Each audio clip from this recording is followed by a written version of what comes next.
Bartail has been one of the persons who's watched all the shows. I talk to him on a regular basis in the EverQuest Next IRC channel. What we saw with, Kunark for EQ2, you did those 400 quests, you did all the content, and at the end of it, the world wasn't changed. Yeah, I'm Phantom X. I do social media and write articles for EQ Nexus.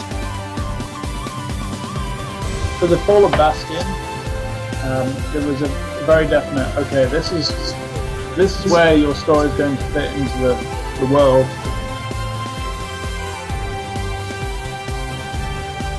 Listen, fluffy looking bear. Thank you. Listen, I went and I killed a dragon, and then 2 drops of whiskey hit my face, and I willed this manly beard into cow was raising. Yes.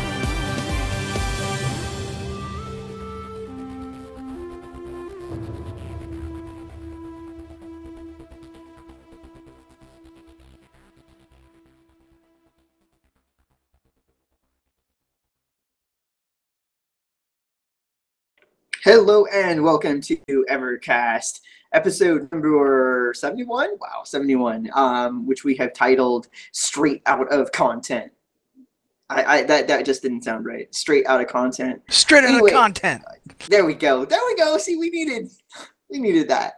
I am one of your regular weekly normal hosts, Tanlin. With me are the 3 other regular weekly normal hosts, Kyles, Flatus, and Lucy. Hello. Hello. Hi.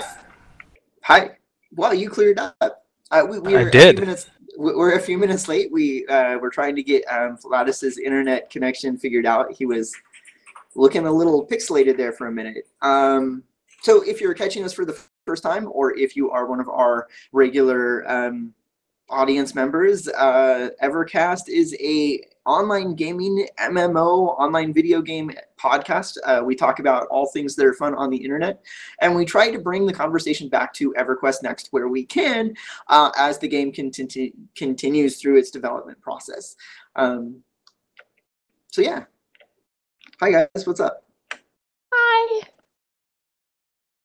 Nothing much. Feeling better now than I did when I woke up. Yeah.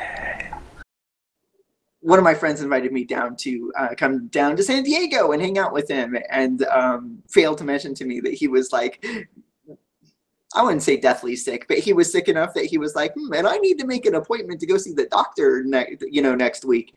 So I'm already, it's like a 3-4 hour drive down to San Diego, so it's not like I can just turn around and leave. So Kyles and I have both been feeling under the weather the last couple of days. He also didn't tell his wife that you were coming. Oh yeah, and I should give a shout out to my friend Brian. He's the guy that was playing EverQuest back in like 1999, where we were living together. He's the guy that kind of introduced me to MMOs. I also got a little bit of a sunburn because it was San Diego in the middle of a heat wave, and we decided to run around in the mountains over San Diego with the top down in his convertible. All right. Such a rough life. Oh, God, it must be so hard. Totally first world problems, right? It's so funny. So he texted me while he was on his way home, driving a car that has air conditioning. And he was stuck in traffic. But the car has air conditioning, and it has really good air conditioning. And he's bitching about the heat. And I'm sitting in his old Chevy Suburban with all the windows rolled down. The air conditioner doesn't work, and it's 104 degrees. And I am like, sweat is dripping down my back. It is so hot. And he's bitching about the heat in his air-conditioned car. Stuck in traffic. Hi. That's the only news I have, besides cutting my thumb up, like all the way through my nail. That's news. This is why we don't use a rotary cutter while we're talking on the phone, kids. Yep. All right, so... or for klutzes like me, ever. So furthering on ECAST news, We have our own website now. We have been using a Blogspot page, but now we've officially got EverCastShow.com as our own, and it was really easy, and it was something that I should have done years ago. But if you go to EverCastShow.com at this very moment, it is now like live, and it shows our blog. We plan on growing and evolving that website, and we would love feedback from you guys over what you think that you would like to see there or what you think it needs, because more glitter. More. I was about to repeat, because I'm not feeling well. Like, oh yeah, more glitter. Glitter is so not allowed in my house. It's like worse than sand. And Yeah, I because wonder it what sparkles.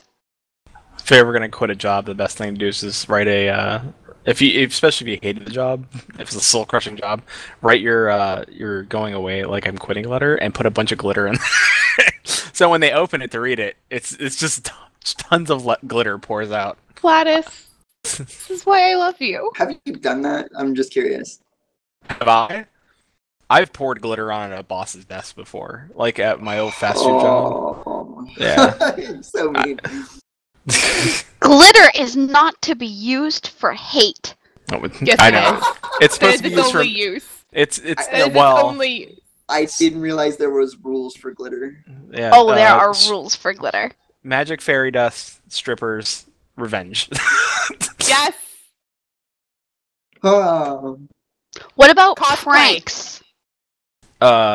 Revenge, I would consider sometimes, because if you're just straight out glittering somebody for revenge, like on a prank, you must really hate that person. What? No! It doesn't happen that way. See, I don't like glitter because it's worse than sand in that I find it in places I forgot I had. Yeah. And then I wonder what drag queen I was sleeping with the night before. So we have a new website. And it needs like a total MySpace revamp, so that we need music that plays immediately upon entry into the website. If I ever log on to the EverCast website and I hear Good Charlotte, I quit life. I will sparkleify it. I just want a little button that says like live now and that links, or maybe it pops up the Twitch page so that people can see it, or maybe it like pops up like play the latest, episode when we're not live. But anyway. At least we didn't like, throw a bunch of stuff on there like under construction and like the little guy digging still. No. Well, like I said, like I've been using the blog. We've been uploading the blog for at least the last year and a half. As long as we've been on Stitcher and iTunes, we've been using it because it's what gets the RSS feed to feed into the mumbo jumbo stuff, and it makes the podcasts happen. So it's been alive at least that long. All I did was redirect it so that it's actually an effective domain. Next week, one of the other. I was gonna say next week on EverCast we get a GeoCity account. I brought it back. Really I brought it way like, back. Every effort to make me feel old, aren't you? So the funny thing is, I used to have a GeoCities like webpage, right? And I had my own email, and I wanted to take it down like years later. I'm like, this needs to go away. This needs to disappear. No one should ever be able to see this, and I can't get rid of it because like the email that created that account, that email doesn't exist anymore. I can't access it anymore, so there's no way for me to like log in and be like, delete all this. And I'm not going to tell you how to find it. I have some questionable AOL screen names that I used to have. I think we've all been there. So along with the new website, we've got an official EverCast email now. If you, instead of evercastshow@gmail.com, you can get a hold of us using contact@evershow.com. I'll throw it out there. If you ever need to get a hold of me personally, I'm Tanlin@evercastshow.com now. The other people, and they can tell you how to get a hold of them. I'm Kylast at EverCast. Yeah, I was gonna say, if you couldn't figure it out. Okay, basically everybody else is a cool kid and got their emails to work, but I can't. So I'm not Lucidity@evercast.com. EverCastShow.com. Yeah. I haven't tried yet. I didn't want to call out Flatus, but I was gonna be like, last I checked, Flatus hadn't done it yet. I haven't done it yet. But I'll do it. I'll do it, and I'll get it done. But if anybody needs to contact me for any reason, Twitter works really well. I'm Lucidity there. And I'm also Lucidity@Lucidity.com. So that works. And real quick before we get off the subject of us, as much as we like talking about that, because we sure do like ourselves. One thing we don't do in the show is ask for money, and we've stated that in the past that we don't ask for money to do this show. But we've had people ask in chat before, like, how can I support you guys? How, like, we've had people say, do you guys have... Send us blues. Yeah. With glitter in it. Oh, jeez. That's also a possibility. She wants Goldschlager. No, there actually is. Have you seen that purple, like, liqueur or whatever it is with, like, that shimmer in it? Is it hypnotic? No, it's not. There's something else that's got, like, it's purple. I know that there's a new alcohol that's called Unicorn Tears. Is there? I want that. Too. What I was going to say, besides the alcohol that you could send, please share us. Our Stitcher, go out and share. If you know somebody that's looking for a podcast to listen to that may not, because even though we are aiming to go back to EverQuest questionable next, sanity. Yeah. If you like us, spread the word. That's how you can support us. Share our show. Put it on listen. Go buy a thumb drive. Go put it. If you do geo, whatever that stuff is. Oh, geocaching. Yeah, geocaching. Leave a thumbstick and say just like, and then have people listen to our show that way. That's put it. So cool. Yeah, download it on iTunes. Burn it to a CD. Leave it in random places. Things you can do. I'm totally doing that the next time I go grocery shopping. As a matter of fact, if you go to our website, I always include a link that be like to download the show. It's normally towards the bottom where you can like right click and you can save file as, and that's the entire MP3 of the show. I put it up there in case people like don't want to get they don't want to subscribe to the show through like an iTunes or a Stitcher. It's still available. You don't even have to like burn it. Or well, I guess you still have to burn it, but you don't have to like rip it out of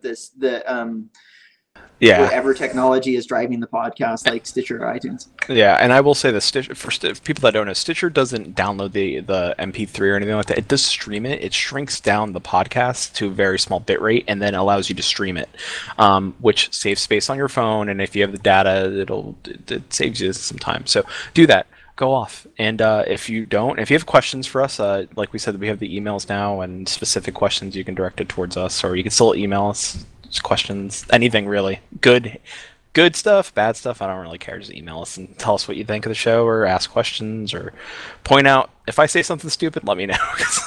We're on YouTube, trust us, we can take it. Yeah, that too. Yep.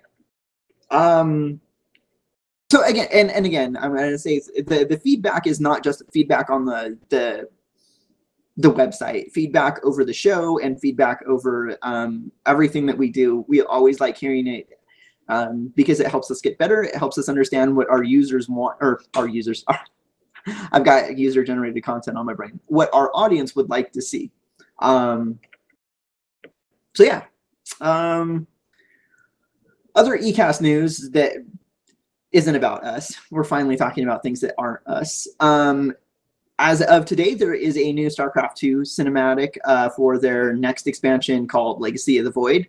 With that expansion, they announced when their new, when the official launch date for that expansion is, which is November 10th, which is the Tuesday after BlizzCon this year. I recommend that you go and watch the cinematic, even if you have no interest in the game, because the one thing that Blizzard does extraordinarily well is tell a story through their cinematics. And I've never watched one and felt entirely disappointed. Other news after that, WildStar, we talked about WildStar 2 weeks ago. Since that show that we talked about WildStar, they've officially announced their free-to-play launch when you will be able to play the game without having to pay any money, and that is September 29th. I know Kai Lest is having tons of fun still with that game. And Lucy too. I love It's my so Mordish. cute. I know. The little vegetables. Oh my god. They're starting a little faint. Okay. Sorry. My head. It's okay. The dogs are surprisingly chill with that noise. That's cool. You spent 3 years with a squeaky woman. Of course they're chill with that noise. ArcAge, I don't know if this isn't really an expansion that they've officially, they're not titling an expansion, but it was like a major content release that was originally scheduled for on Friday, September 11th, which is called Heroes Awaken. They delayed it until today, so wow! Heroes Awaken today. They just brought their servers up. I was following their Twitter. They were staggering their servers to come up online with the new content, and I think last I checked, all were up. And then I'm going to turn it over to Flatus for this last bit of ECAST news. We're in the middle of convention season. It's just about to wrap up. Yep. Which is the one that we got coming up? Next week is Tokyo Game Show. Tokyo Game Show is the biggest one. This is the biggest one they'll have since last year. They have over 244 companies signed up to present. They took over the whole arena that they are in this year. And Square Enix will be there. Many other companies. They do the what's called a Sense of Wonder night, where a lot of game developers come together and talk about innovative ways to bring the gaming culture and gaming forward. And they all share that idea. It's like kind of like this one big like panel where they all like kind of mingle with each other and share ideas and talk and speak, kind of like a TED Talk for gaming, but they do it. That actually sounds amazing. Yeah. They do that Sense of Wonder. I hope it gets localized. That's one of the big things with the Tokyo Game Show. Not everything gets localized, so some things you have to kind of like search out there, and hopefully somebody translated the information. Speaking of which, that reminded me that the WoW Americas and Australia finals to get to BlizzCon in the WoW eSport tournament was today, and that's not what I wanted to talk about. What I wanted to talk about was I thought it was really cool because one of the teams was from Brazil, and talking about user-generated content, some people stepped forward to do a rebroadcast in Portuguese for the Brazilian fans because it's the Americas tournament, and so it was done primarily for an English-speaking audience. And I thought that it was cool that volunteers stepped forward to like, hey, we're just gonna localize it in Portuguese for the Brazilian fans. That happens a lot. Actually, I was going to get to this point. That actually does happen a lot with Final Fantasy, since it is a Japanese company. The producer, live letters, and stuff like out of Tokyo Game Show is usually localized by fans. People that speak Japanese and understand the language usually go to the forums or go to the Reddit page, and they localize it. And they usually say like, may not be perfect, but right. it's best to my understanding, which is really nice. And this year they're going to do they have a live demonstration live on YouTube, so I'm going to try to watch that and see if somebody's going to, like, sometimes you get just people localizing and typing out what they're saying in chat, which is really nice. Cool. All right, I think that was it for ECAST News, which means that we can now turn it over to the major theme, our major talking point for this evening's EverCast show, which is user-generated content. What's funny is that like 2 years ago, this was getting thrown all over the place by game developers. In the last couple months, years, not so much. It seems that it was a buzzword that peaked in popularity, and now it's no one wants to really talk about it. So except for Sword Coast Legends. Right, and then there are still games out there that are all about the user-generated content. Sword Coast Legend, they have their single-player campaign, but I think that they're really looking forward to people picking up that game for generating their own gameplay modes. So I didn't realize that the term that user-generated content was so broad. The first time I got exposed to it, it was really about the tools that the developers were going to give us so that we could develop, stuff inside the game. But it's not. This podcast is an example of user-generated content. People who blog and tweet and anything that if you can like connect it to the game as part of like a gaming experience, it all of a sudden it becomes user-generated content. People will consume it just so that they can continue to follow along with the game and all of the different things that come out of it.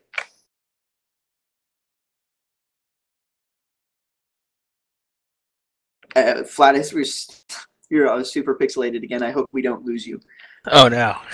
Yeah. Well, you're still coming through loud and clear, so hopefully I think it's my camera. And it's been pointed out to me that I've been grabbing at my throat an awful lot. I apologize for that. I've been saving my voice all day long because I don't want to lose it for the show. All right, so... Yeah, that literally means that he has not talked to me all day. Sorry. One of the easiest examples of user-generated content is just simply calendars, using the tools that developers give us, that they can give us. Calendars inside the game. Hey, we're going to go do this activity. Let's create a calendar which will notify you that this is going on, because if you weren't like inside my head when I thought about this, you wouldn't know about it otherwise. And what do you guys think about player housing as content? Is decorating like guild halls and player decorated housing, is that... See, on me, I'm kind of on the fence about it, because is it really, like, how much time do you spend inside of a game going around and looking at people's houses? Because I've had a house inside a game before, but I didn't really spend any time going to other people's. EverQuest 2 actually, first of all, has quests that you can do for household objects. My family all plays MMOs, and my mother was playing EverQuest 2. There's a repeatable quest in Thundering Steppes where you can gather 100 different food items for a hungry hobbit, and as a quest reward, he will give you either, I think it's like a fork, a knife, or a cup as a reward. She literally did that quest to have a full set of silverware for every single member of the guild. Now, to be fair, that's crazy, but that's how some people like to consume content, and it's really not like content for content's sake. It's content for like creating something that they want in the game's sake. So, and not only that, but I'm pretty sure that you can use a lot of the props in EverQuest 2 to create like sort of like a story house, like where you can like create like a story as you go through the different rooms. So I've seen a lot of people do that. I've also seen people create haunted houses for Halloween, and there are props where you'll put them in your house, and at some point during your time in that person's house, a skeleton will literally drop down in front of your camera, and it scares the out of me every single time, and it's my own house. Yeah, spiders. Use spiders as props all in your house. I knew Kyla would shake. I will kill you. I have not played a game with a dungeon building tool, but I know that they exist out there in the MMO world. I know Neverwinter Night has some dungeon building tools. Does EverQuest 2? They have dungeon building tools, correct? Yeah, totally.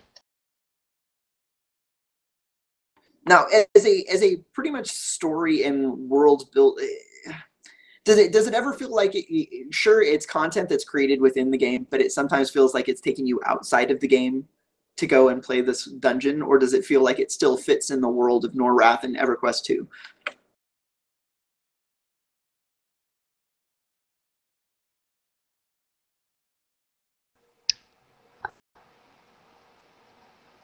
I guess it depends on what you mean by going outside the game. Like, well, you can't like you can run to the entrance of the instance, right? Like a professional, a developer made instance, right? That's a dungeon or whatever. You can run to the instance and you can run into it that way. How do you find the player created ones? And does it ever feel like it's sometimes taking you outside of the world just to be able to play in this other form of gameplay? Or do you think that it matters? I think that most of the time people stick to the theme of the game because that's the art style and the props that you have.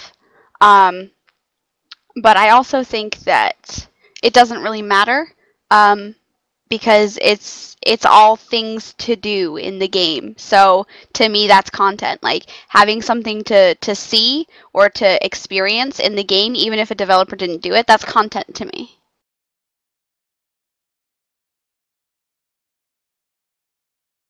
All right. So what other tools are there tools that you want for a specific MMO that, I mean, because we could talk about Landmark and talk about how we want the dungeon creating tools. We want be able to place NPCs. We want to be able to augment the NPCs to give quests and give quest dialogue, or not even quest dialogue, just give dialogue in general. And we don't like, so are there tools that we want to see in other games that really fit with what that game is about? Like Flatus, do you ever think in Final Fantasy XIV that you would like to see this particular feature added from like that's never been seen before or taken from another MMO? Good question. I don't know. I like the concept of user generated, but I think it depends on the game for me. Like for Minecraft, I'm fine with it because Minecraft was built on the foundation of user generated content. Like, Robot. Robo Flatus. Better? Better. Okay. Not sure what's going on. But what I was saying is that like it depends on the game. For Final Fantasy XIV, I'd probably say no, unless it came in an expansion and was built around that. But as this game stands right now, it's not really made for it. But something like Minecraft, where the game from the ground up was built in the mindset of letting the users create the world around them, it left the game open for people to create content. I'm not sure. Oh, we're losing you again. Yeah, and I think I get what you're saying though, because in like World of Warcraft, I don't think that Warcraft is a game that lends itself to player created dungeons. But on the other hand, I think that having a guild hall would be a step in the right direction. You know, they gave us garrisons, but that's not really, I don't know. I don't really feel like that's really a player created, or it is player created, but it's not really my own housing. I can, the decorations that I can do to it are very limited. I can't change the things that are really important to me. Like I'd like to be able to. In the sense of decoration and stuff, that's actually in Final Fantasy. They do have housing, and I can't decorate it to my liking, if you can understand me, if I'm not a robot. And then, of course, I'm going to bring up Vanguard again, so have a drink ready. In Vanguard, Vanguard is specifically, you couldn't do user-generated dungeons in it because the whole world is non-instanced. So where would people go to find your dungeon in the world? It's supposed to be a very realistic world in that sense that there are no instances, so you never see a loading screen unless you're going between continents. And so the idea of going to a place where you see loading screens so that you can play in other people's dungeons that they've created, I just don't think that that game is what it's for. But at the same time, Vanguard launched with housing in it, and it was always supporting of player decorated houses. And then when they put in guild halls, guild halls in Vanguard were just amazing. took for freaking ever to build, though. But that's because and that's part of it, though, is that it took.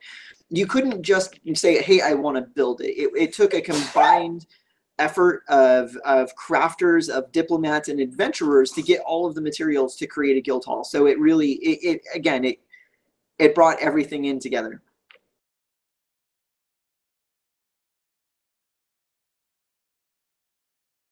So now, if we take a look at user-generated content for the game that exists outside of the tools that the developers give us. My favorite example of this is that if you don't create an RP, you don't have to create an RP server for your MMO. The players will create one for you. The example I love to give is Guild Wars 2. Guild Wars 2 does not have an official roleplay server, but I'm going to let you know that the roleplay server is Tarnished Coast.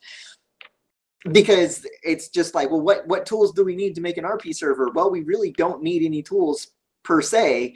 We just need to be given recognition that that's what it is. And when Arena.net did not decide to make an official RP server, the players that wanted an RP server got together and said, okay, fine, Tarnished Coast, there it is.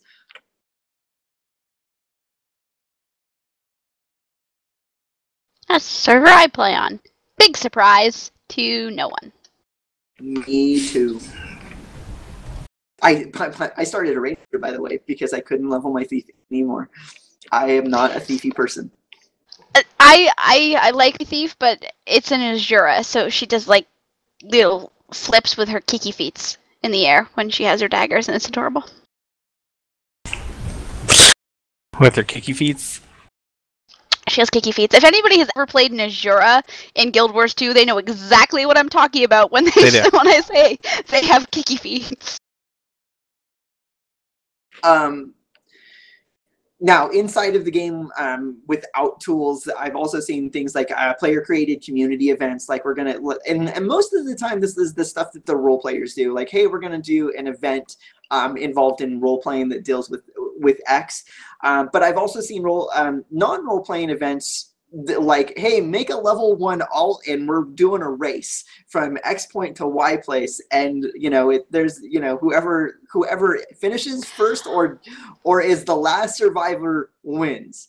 Are you talking about the naked gnome race? I've seen a couple of games do stuff like that, but yeah, the naked gnome race is one of them. Also in Warcraft, back when. Before Cataclysm, there was a zone called Thousand Needles, and Thousand Needles had a racetrack inside of it, right? Because it's basically a dry lake, and so it's perfectly flat. And the goblins decided that, hey, we're going to do a racetrack, and they did. It wasn't exactly role play because it wasn't. You didn't have to be in character, but everybody who had the Meko Hogger, the Warcraft motorcycle, you hopped on your Warcraft motorcycle and you did laps in the desert, because it was cool and fun. It was just something to do. I remember playing a Zelda game on my N64, and once I got, because you could do a horse race in order to earn Epona, all I did was ride around. I stopped doing all the quests. I stopped doing the little dungeons. I just rode around on Epona, like jumping fences. But again, surprising literally no one who has seen the podcast before. Yeah. And then there's exploration is a big part of how I game. I've really embraced lately is the whole idea of exploring and checking out all the little nooks and crannies. Have you guys ever done like scavenger hunts where you've had players create a character and go hide yourself, and when people come and find you, like that type of stuff, the hide and go seek stuff? On World of Warcraft, on my server in the guild that I joined, you had basically quests that you had to do in order to gain member status, and they were all in character and role played out, of course. But some of them were awful. Like, you had to kill a bunch of mobs until they dropped specific gray items that are like totally random and really rare drops, and I had to get like 14 of them or something stupid. It it can be fun, and it can also be like wanting to tear your hair out.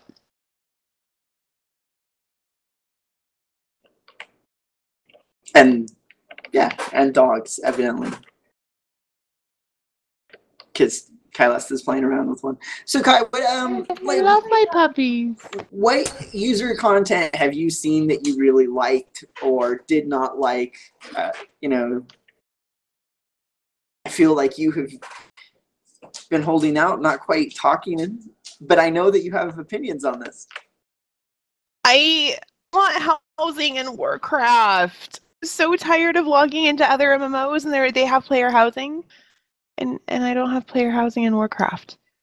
And Warcraft like dealt with the whole, oh, here we'll give you a garrison STFU.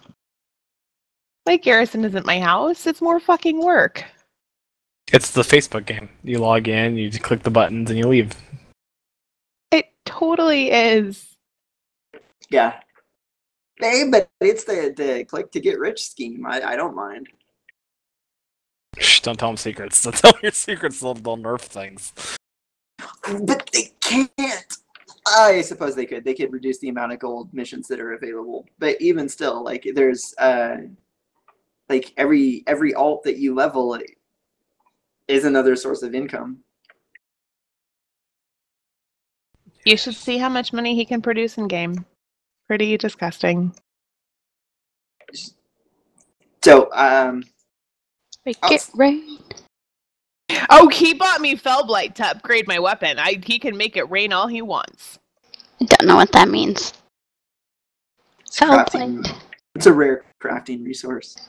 Gotcha. Okay. So, and then outside of the game, of course, blogs, podcasts such as this one. Dungeon strategies, loot tables. Yeah, I probably consume just as much about that outside of the game. And again, I never really considered it user-generated content until I started looking into this topic that we had. But like, you know, when I'm at work and I have access to the internet, but I don't have access to my game, what do I do? I'm reading about it, you know, like, hey, what, you know, one of the first blogs that I actually started following along was called Big Red Kitty. And it was a Warcraft blog from the point of view of a Beastmaster hunter who had a pet cat, hence the name Big Red Kitty, because one of the signature abilities of a Beastmaster hunter is that they enrage their pet and it turns it big and red, Big Red Kitty. But even before I started doing this show and started looking at Guild Wars 2, I was following a live casted podcast like this one called Tales of Tyria. So I've always been interested in what the community and what players are talking about, even outside of the game. Oh, me for a while. I mean, I've been listening to. You know me. I've been listening to yeah, I was about to. I'm over here shaking my head. Flatus, you know, hey Flatus, I need a recommendation for a podcast about X game. Could you give me one? And no problem. He's like, yeah. Why don't you check out this one? Yeah. There is a lot I like to do, and one of the things I do on my lunch and on my way to work and in my free time, if I'm just sitting here just working on the internet or doing whatever, is I listen to podcasts. I listen to a lot of them. I listen to a lot of music as well, but I also listen to podcasts because I'm interested in hearing the opinions of players of games, because I feel that in most games, WoW or Minecraft or even general gaming, I like to hear what other people have to say, what their opinion is of a specific class, the storyline, anything. And that content that they produce and what we produce is interesting because it gives the interaction of the players to the company if they decide to listen, if they interact with us as podcasters. Second, it gives the people that enjoy the content of the game and may not. One, people interested in knowing what the game is about may seek out podcasts, because we as podcasters, I believe, hold no bars. You know, we don't we don't throw punches. We will tell you how we feel. We have microphones. We freely speak. If we don't like something, we will say it. If we do like something, we will say it too, and we will tell you. And at the same time, we always try to give constructive criticism back. We may not always be right, and you may not agree with us all the time. And if you do, cool. At the end of the day, we try to be entertaining. We try to give what we say, make it clear as possible. And we hope you stick around, because with any podcast, let it be this, EverQuest Next or WoW or Final Fantasy or Minecraft or whatever you play, if you find the content interesting and easy to get a point across, it may give you a new thought you didn't think about it. And also, there's a meta to it as well. Like, you may come outside the game, and if there's a role-playing podcast you like listening to, then that's a whole nother level of user-generated content, a meta with the gaming as well. So, Yeah, and that's, for me, I think that's my real attraction to podcasts, is that it allows me to take in different voices of the gaming community and find out what other people are talking about and what they're saying, because it isn't like we kind of all individually live into our own little world, and so that content outside of the game, it gives us those other point of views. Yeah, and if you absolutely do not like what somebody has to say on the content of a game, and you believe that you can do better, grab a microphone, grab Twitch. It is very easy to do this, and speak your mind. Don't be afraid to. Don't sit there and say like, oh, I don't think I could do this. Like, trust me, we all started that way. We're like, oh, yeah, we kind of thought we could do this. I totally just clicked the wrong button. This is totally not a professional job. And yeah. I think that was one of the things that we decided early on in the podcast, even before Lucy joined us, is that we we wanted to feel like we were competing, but after a while we're like, wait a minute, that's the wrong frame of mind to have for this type of environment. What we want to do is encourage more people to check out the other podcasts. Our relationship with Theory Forge is that way. Like, Theory Forge is on Friday afternoons. They do similar topics to what we do. I think that they're a little bit ingrained into the developer point of view, because they have experience working in that point of view, and we have experience playing games, and that's where I'm an expert at dying in video games. That's what I do. And I'm an expert to death to the elevator boss. I drowned in almost every game that I have ever played, specifically Sony/Daybreak titles. Basically, my first death in EverQuest was I fell into the moat surrounding Felwith, and I drowned. And in EverQuest 2, pretty sure I fell into the lake in just right off the boat. Or not lake, ocean, excuse me. Right off the boat and drowned, because I'm bad at that. I drown. Maybe you're good at that. Hey, we all got. Oh, I do want to say one thing.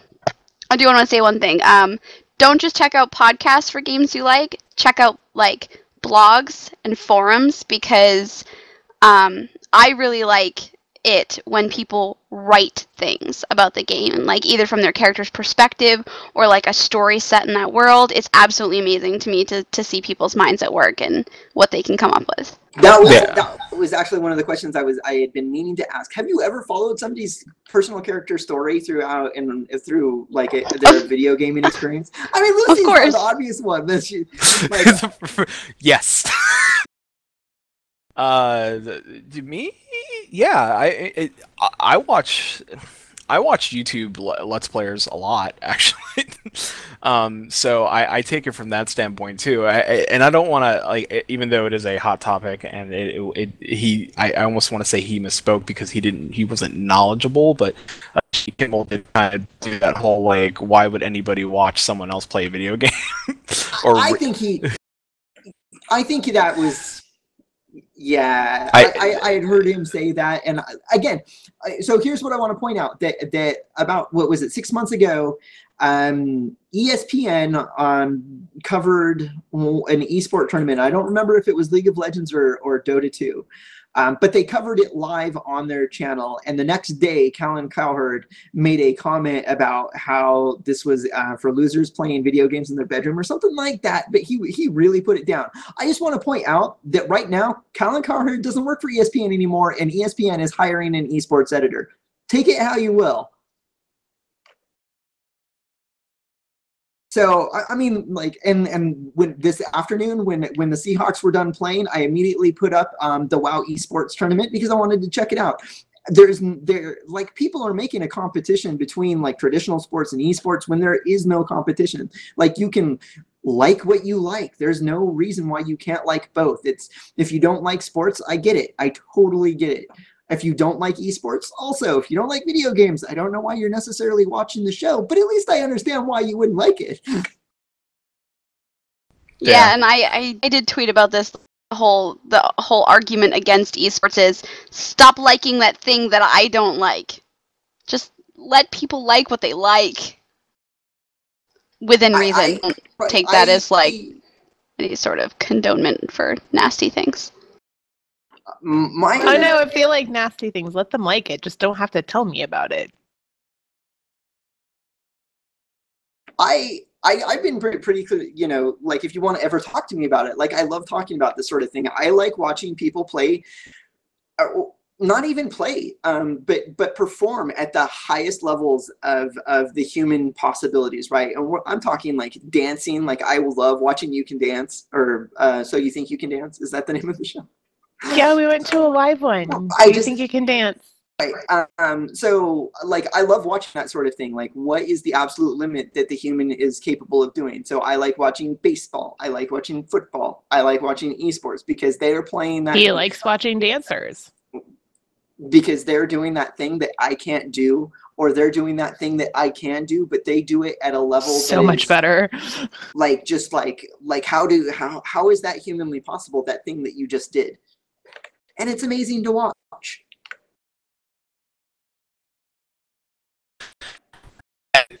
I here's why, because I enjoy watching people play Counter-Strike at the highest level, because I like with somebody going in there and just going death.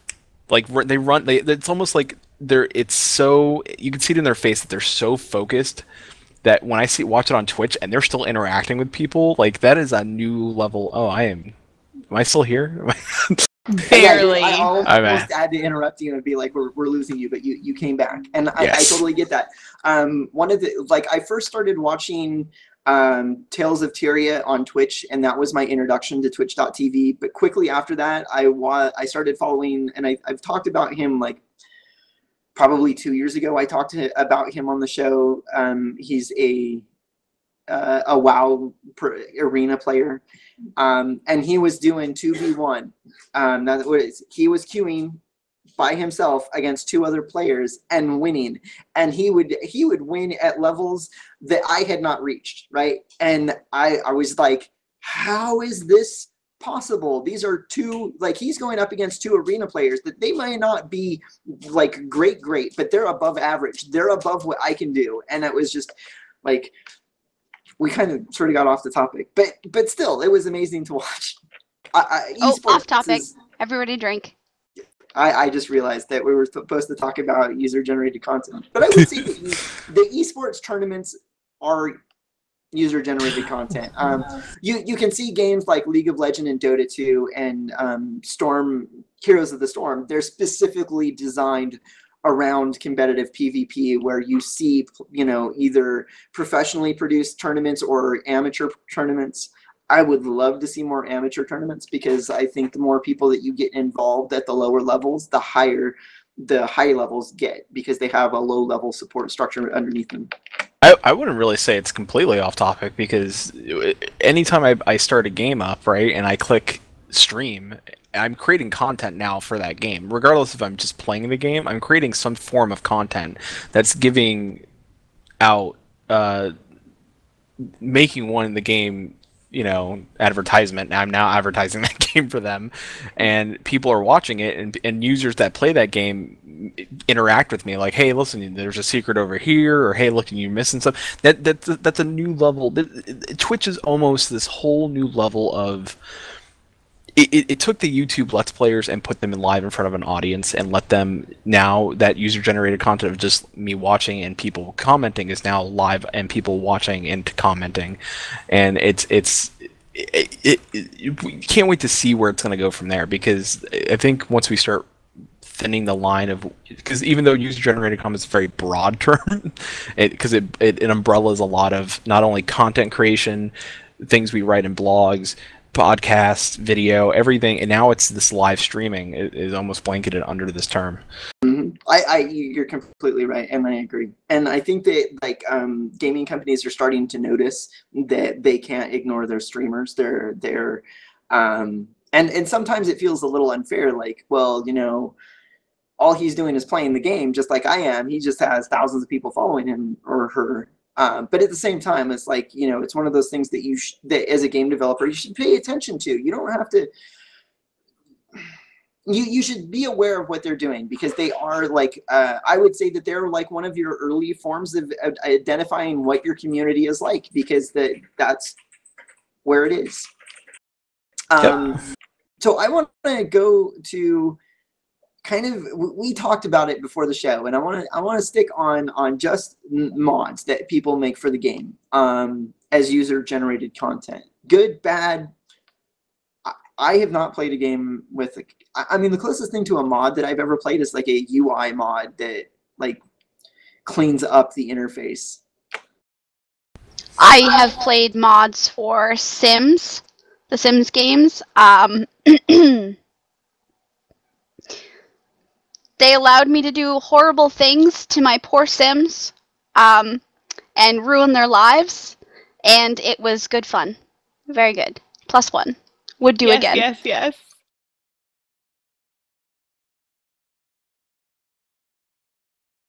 It's okay, I'm a horrible person too. I've done Sims mods and Minecraft mods, and that's not what makes you a person. It's what you do to kill people in new and interesting ways. Oh, they didn't die.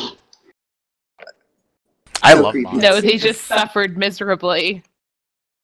Here, when Tamlin asked me the other day, he's like, user-generated creative stuff. I'm like, if it's Minecraft, yeah, I'll create houses and stuff. But I am the person that uses your content.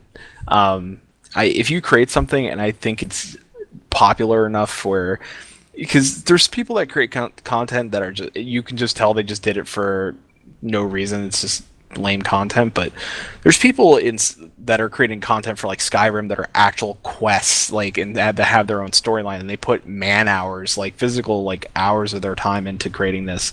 For example, Civilization 4 had a mod for it called, and I had to look it up because I forgot the name because it's been a while since I played it. It was called Fall from Heaven, and Fall from Heaven 2 are fantastic mods for Civilization 4. They're RPG, so it completely changes the concept of Civilization into now an RPG game. So it's this role-playing game. It's got good, neutral, and evil players in it. It's got dwarves. It's got everything. It's completely and I like games that like that. And we have to look at games that maybe didn't have a super in popularity standpoint. Let's look at something like Arma 2, where the popularity of Arma 2 skyrocketed when DayZ hit. Once the mod DayZ came out, everybody was buying Arma 2 because they wanted to play DayZ, not necessarily Arma 2. So, and they were people writing, you have to buy the main game, you have to buy these 2 expansions, and then you can play DayZ. And people were doing that, and people still play that mod, even though DayZ has a standalone still in beta. I'm not sure what they're doing with that thing at this point, but people still play that mod. Yeah, we talked almost all week about. I'm starting to lose my voice. We talked all week about Minecraft and what you could and could not do in Minecraft, and it was literally what was it, this morning or was it yesterday that I found that MMO that is being Mythos. published. Mythos that is being published using the Minecraft engine. And I kept it out of the notes in the ECAST news because I think that it's really too early in their development to start talking about, or even, but I thought that it was interesting, right? Because this is what we're talking about. Like, one of the reasons we love Sword Coast Legends is being able to create your own story and your own quests. And my argument about, well, like Minecraft, you can't do that. And Flesh is like, yeah, you can. I'm like, really? You can? Yeah. And now there's people making a whole MMO, and that's like, at some point in the future, I think that we should expand upon the idea, because there are games like, of course, we've mentioned Minecraft, Sword Coast Legends. We have not talked about Shards Online, but it's a game that I've been following along with because it's like Minecraft. In that you get to host your own server, you get to modify your own server, you get to allow your friends to play on your server, and the people that you don't know not play on your server. So it's very in Minecraft in that aspect, but then it's like Sword Coast Legend in that it's an isometric 2D point of view where it's not true three-dimensional, but you get to create buildings and houses, and the only limitation is your coding skills and your imagination. More so your coding skills than your imagination, but it's still it's worth following along with, and it's worth talking about, because these are where I see the future of games going, not necessarily into the massive big budget AAA MMOs that control everything about the world, but into these smaller, more intimate private settings where a person can make a game that can be played for 5 or 6 of their friends over the course of like 6 months. And then at the end of that 6 months, they're already working on what they want to do next. I feel like that is taking gaming back to its roots, because I grew up in Dungeons and Dragons. I grew up as a tabletop role player. I grew up telling stories and listening to stories being told, and I have always thought that video games were lacking, because I couldn't tell my story, and I couldn't tell any story in a video game. Yeah, you could roleplay a little, but it's limited. It's always been limited. I think Sword Coast Legends is taking a really good step towards helping to close that gap between storytellers and content, basically like consumers, because it gives you a way to advertise that content. People can search for it, they can look for it, they can look for your name specifically. I'm thinking, I haven't gotten my hands on the game yet, but we've been told that you can search, for specific DMs. And it doesn't have everything that a tabletop game can have, but we're not there yet. I can't wait for us to be there, because I want to tell stories. Yeah.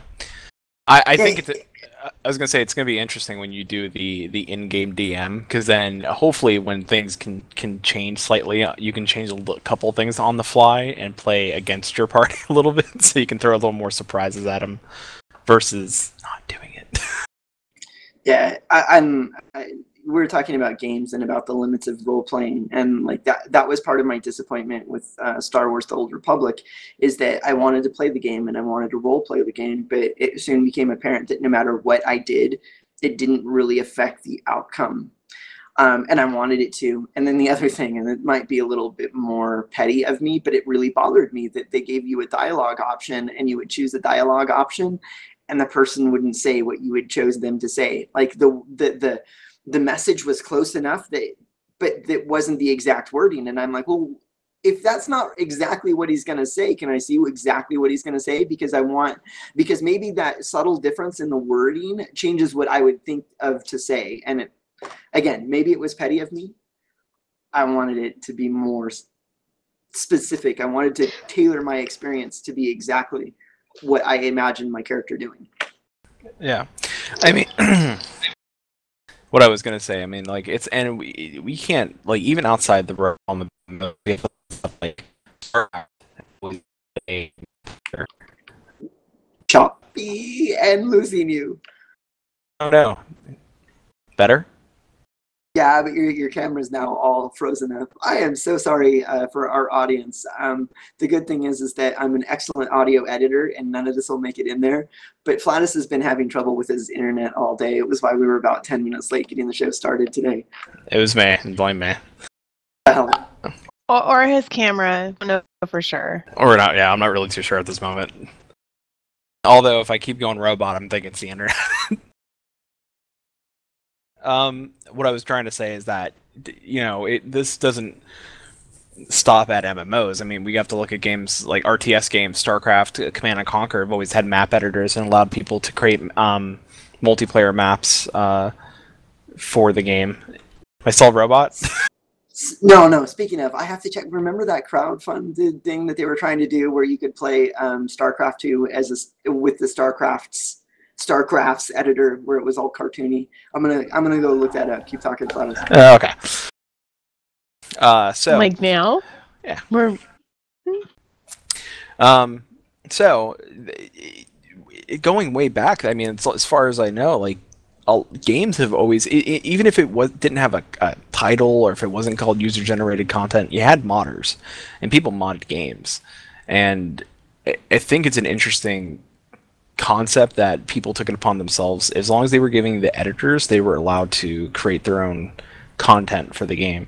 And I remember, this is going a few years back, I remember Dave Jordison talking about an interview about the very first, was the first Planet Side, where they had a guy creating maps and they wanted to hire him as a creator, and he was just doing it for free, and he was like, no, I have a day job, I like it, I'm a doctor. Well, I will point out that Lore is the community manager for Warcraft. He got started, I think he was running TankSpot. He was just a content producer, and he was, you know, I don't know if they had an opening and they applied for it. All I know is that content producers that are continuously supporting and creating good community involvement, they have that in their resume. And I've always I'm not going to use it because I don't like, the show is not like, it's not where I see my future career going. But at the same time, like, if it's there, create your own podcast, do your own blog, support it, and it could be, you know, it could open into a professional career. And by the way, the StarCraft mod did fully fund. It was on Indiegogo. The beta, if you have StarCraft 2, you can play it in the StarCraft 2 arcade by searching for StarCraft's mod in the browser. It's not like officially done, but I think that they're in the beta testing. Like, they've got enough content, enough assets created so that you can do it. Nice. Very cool. I think that one really important thing that user-generated content needs in order to be good and to survive is the base of a really good tool set. If you don't have the tools to create content, and you don't have for example, if you don't have the combat structure down in your game, or if you don't have questing down in your game, or if you don't have loot drops down in your game, it's hard to create content for people. What I'm really looking forward to with Sword Coast Legends is that it has that base of D&D. It has that base of a game that has evolved and gone through so many editions and has been so polished that it will have a strong base for storytelling. And real quick, Prophet mentioned that Lore applied for the job, didn't get it, and then fast forward many years while he did his own thing and they offered him the position. And he's not the only one that I know of. I know that somebody created the Battle Royale mod for a different game. It might have been Arma /DayZ, and Daybreak Games hired him to run to help them create the Battle Royale version of H1Z1. There's countless examples that I can think of. Like Brass was first community involved, doing her own thing. Pentapod /Domino was doing her own, private thing on the side, and they said, "Hey, come work for us at Daybreak." Yeah, and that's something we always should remember, that if you're interested in creating content, that eventually someone may see it, and if you're good, and if you practice your technique and your art, someone may see it one day, and you may want a job in the gaming industry, and they may say, "You produce great content. Come work for us." Now that I'm thinking about it, the Machinima guys, they got hired on by Blizzard to do their fan animation stuff. Mm-hmm. Yeah, so if you guys like my Sword Coast Legends campaigns that come out, just, send a good word over to the people at N-Space. No, I'm just kidding. Even that, I mean, send them over to Blizzard. Send them to anybody that has that style game where they, fun content that could be created for it. I promise I will not create a quest about poop. That is my solemn promise. Or delivering love letters. Right. No, I might do that, and it'll have glitter in it. Yeah. And then your character will have a debuff for like an hour that's glitter covered, and that you're just sparkly. Yeah, it's just a sparkle. My warrior does not deliver love letters. My voice is totally. I'm so glad we're near the end. So I was gonna say, I think we should be done now because he can't hardly talk. Yeah. Well, we have 3 questions. We have 3 questions, and I'll give Tantalin a break. I'll read the questions, and we can go from there. Question 1. I think all of these were from Legendary. Is there any reason why user-generated mods would go away? No. No. How? Yeah, I don't think so. Unless developers started restricting the ability to create mods for games, that would be the only way. As if the companies themselves said, no, you are no longer allowed to create content that is outside of our game. That would be the only way I see that stopping. Is if it still wouldn't stop it. I would say that's a fight that they don't want. Like we've seen that there are even like player hosted servers for EverQuest and Warcraft. I'm sure that there are other games. So I'm just going to pull those 2 out. The Vanguard has its own server that is up and running, even though the game has been offline for a year now. Players will mess with your code to make mods, regardless of what you want to do. Yeah. Of course, you want to monitor and control it, but you don't want to like ban it outright, because that's just a fight that will never end. Like how in Guild Wars 2 they tried to keep us out of the player housing area, and we figured out ways to like vault ourselves in there so that we could have a space to roleplay. Yeah. Roleplay space. Let's do it. Life finds a way. Great. Not creating rappers here.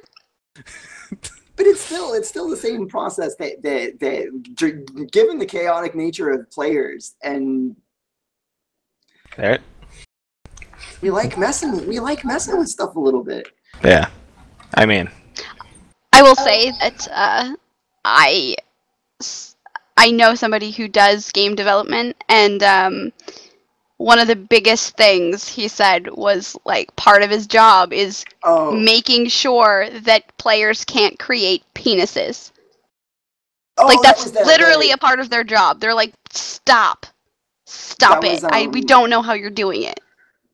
Well, and that was one of the Lego MMO. Like they had so much of their budget tied up to penises. I'd hate to get that. What do you do at your company? I'm the guy that looks for penises. So that I can get rid of them. Yeah, so I can get rid of the penis. Penis removal squad. Legendary brings up a good. I guess cheats are a form of UGC. You got us there. That again, developers have to control and monitor and watch what the players are doing. And some, one of the things that I will back a player or back a developer is that if a player is ruining the ruining the gaming experience for another player, that's where the developer should be able to step in and stop it, even if it's, oh, I'm just, having a good time. I'm just trying to have fun. It's user-generated content, right? Well, no, because you're not letting, that other person is not having a good time. Come on, stop. Don't be a dick. All right. 2 more questions, and we're going to fly through these questions and get out of here. With Super Mario Maker and Doom Force Snap Map and custom level sharing, does it seem like every AAA developer will start to support UGC? I hope so, given the game warrants it. Halo has always done it. Halo always had map creators, the multiplayer maps. Lost you. Oh no. Where'd you lose me at? But I'll throw out there that StarCraft 2 has also always had a map editor. I think that those type of tools are great, and I think that like we'd mentioned in before that like some games lend themselves to that type of UGC and some don't, and it's up to the developer to kind of customize their gaming experience to what they believe is the best. Yeah, and then there are some AAA titles that are just completely developed around it, like Little Big Planet, for example. And last, I'd like to hear from everyone, why do you think people like UGC and why people would not like it? I can go ahead and start. It gives you, it expands your game. If you finish playing Civ 5, for example, or any game, or any game, single player game, it usually comes to an end. There's a stopping point, and if gamers and content creators are allowed to create something for that game, it expands your gameplay. It like for Skyrim, for example, you could finish the whole story, play all through Skyrim, and if people are creating content for Skyrim and that are giving you quests and things to go do, Skyrim is still relevant. Skyrim is still being played, it's still being purchased, and it's still making that game relevant. Same for Minecraft, same for anything that follows in suit like that. And if reasons people don't like it, I don't know, like they suck and don't, Oh no, I saw that. What was the game that was out recently? A Mario Creator that you had just talked about. Like so far, I've heard criticism on Twitter that right now the highest rated levels that people are creating with Mario Creator aren't good, even though they're the highest rated one. And so that's one of the problems that you have with a user feedback, is that sometimes you'll see stuff. I'll take it back. I would say that if somebody wouldn't like it, because it would take time to create good content, people that'll rush through content. Not saying that it's impossible, but people, when newer games come out and they're based around user-generated content like Mario Maker, it may take a little bit of time for people to get a hold of the tools and really get a feel for creating content.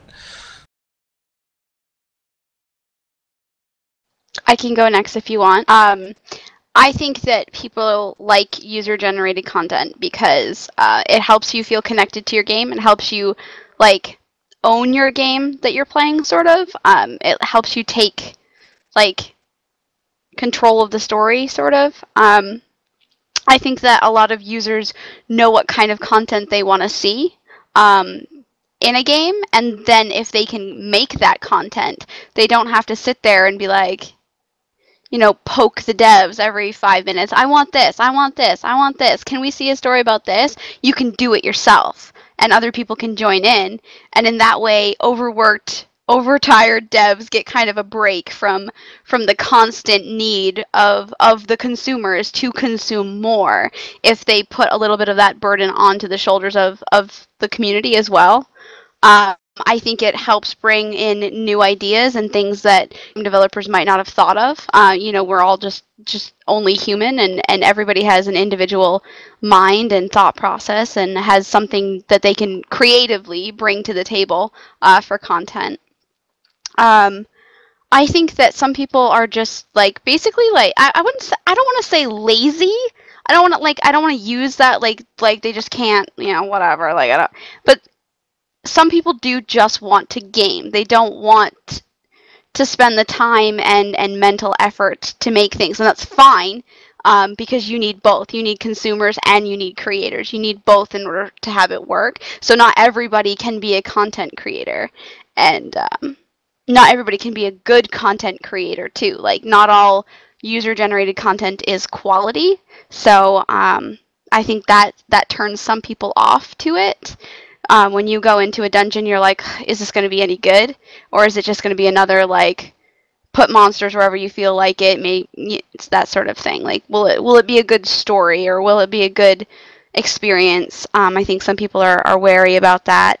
I also think that you need, like I said, you need that tool set that's easy to use for the content creators, that's strong enough to be to let them be creative without hindering them. I think that one thing that Sword Coast Legends has over Landmark is the ease to build a dungeon. In Landmark, you literally have to make it block by block, whereas in Sword Coast Legends, you push a randomize button and you can fill it with whatever you want and make the story, even if it's not tile by tile, even if it's not perfectly what your mind was envisioning, it's faster, it's easier, it's the game mechanics are polished, they're balanced. There's loot, there's armor and equipment, there's abilities, everything is there for you to just get in there and start creating stories. And the other thing is that I think it's difficult to market user-generated content and advertise it. I think there needs to be a way for you to, in-game, show people like what you've done, and I think Sword Coast Legends, to bring it back to that game because I'm really excited to play it, is going to do that. They have a rating system for dungeons and DMs that'll let you see like what other people thought about it, so they can get a general idea of how good it might be. And they also have a search feature where you can search for campaigns to run or dungeons to run. So that's just my sort of thought process on it. I can't wait to get my hands on Sword Coast Legends. So let me just say that again, because I want great stories. I will throw out there that we we also didn't even bring up like creating assets for the Unity store, which was in my mind when I was thinking about the topics for the show. But creating content that way is also a real possibility. You can create props, you can create character models, you can create animation models, you can create music that you put up on the Unity store, and then that can find its way into other people's games. That's still a valid expression of artistry that is a user-created content. You know, it's like, hey, I'm just going to fool around with these tools that I have that are in some cases available for free. I'm going to wrap it up, because my voice. You're gonna hear it, not gonna have a voice tomorrow. All right, I'll save everybody's voices and I'll take care of the rest. Thank you all for joining us on episode 71 of Straight Outta Content. This is EverCast show. You can find us here weekly, every Sunday, 8 o'clock Eastern, 5 specific. We have go to evercastshow.com. Just go evercastshow.com, and we'll have links for all the things at evercastshow.com. Like it says at the top show, please support us by sharing us out. Email us at evercast, or contact at evercast at evercastshow.com. And I'm going to camp us out in 5, 4, 3, 2, 1. We'll see you all next week for episode 72. Thank you all. Good night.